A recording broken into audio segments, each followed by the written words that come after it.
કરણભાઈ વાધોણી. અમારે તો આવીને જીબીમાંથી આવી છે એમ કહીને મીટર બદલાવી ગયા છે. હવે અમને ખબર નથી પડતી આમાં કેટલા યુનિટ ફરે છે કેટલા નહીં. ફરક એ જ છે કે જૂના મીટરમાં અમને રીતસરની ખબર પડતી હતી કેટલા યુનિટ ભર્યું છે શું છે. હવે નવા મીટરમાં તો એવરેજ બિલ આવે છે સાહેબ, 6 મહિનાથી એવરેજ બિલ આવે છે. એટલે કેટલું ભવિષ્યમાં બિલ આવશે યુનિટ દીઠ એ કાંઈ કોઈને જાણ જ નથી.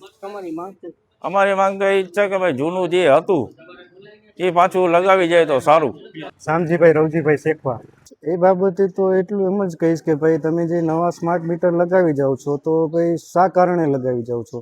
તો પછી જૂના મીટરો ચાલે જ છે તેમાં કંઈ ફોલ્ટ છે તો લેબોરેટરીમાં મોકલ્યા બાદ તેનો રિપોર્ટ આપો અમને કે ભાઈ તમારા જૂના મીટરમાં આ ફોલ્ટ હતો, તો એને શું કે ભાઈ એ બાબતે અમે નવું સ્માર્ટ મીટર લગાવીએ છીએ. તો એ અમારી અમને જાણ કરીને પછી તમે લગાવો, અને લગાવો છો તો બી તેના ફાયદા કે નુકસાન અમને જણાવો.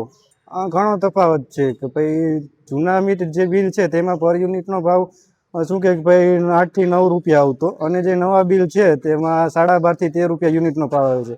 જે લાંબા ગાળે ગણીએ ને તો 6 થી 7 મહિને બિલ આવે છે.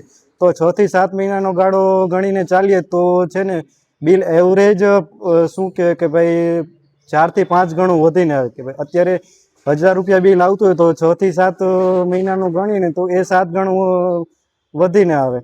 અને જૂના જે બિલ પે કરીએ છીએ તે તો બાકી જ બતાવે છે કે ભાઈ અમે અહીંયાથી પે કરી દીધા છે.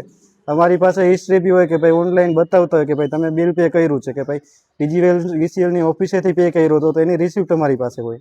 અમારી માંગ એ જ છે કે ભાઈ જૂના જે બિલ છે, જૂના જે મીટર છે તેને શું કે ભાઈ પાછા લગાવવામાં આવે અને નવા જે સ્માર્ટ મીટર છે તેને જમા કરી દેવામાં આવે.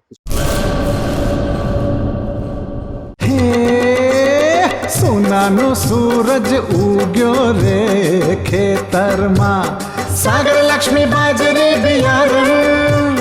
લાંબા ડુંડામાં દાણા ભરપૂર, ખેડૂતને આપે ઉપજ ભરપૂર. સાગર લક્ષ્મી બાજરી બિયારણ. સાગર લક્ષ્મી એગ્રીસીડ્સ ઉત્પાદિત હાઇબ્રિડ બાજરી બિયારણ જ વાવો. લક્ષ્મીનો સાગર એટલે સાગર લક્ષ્મી.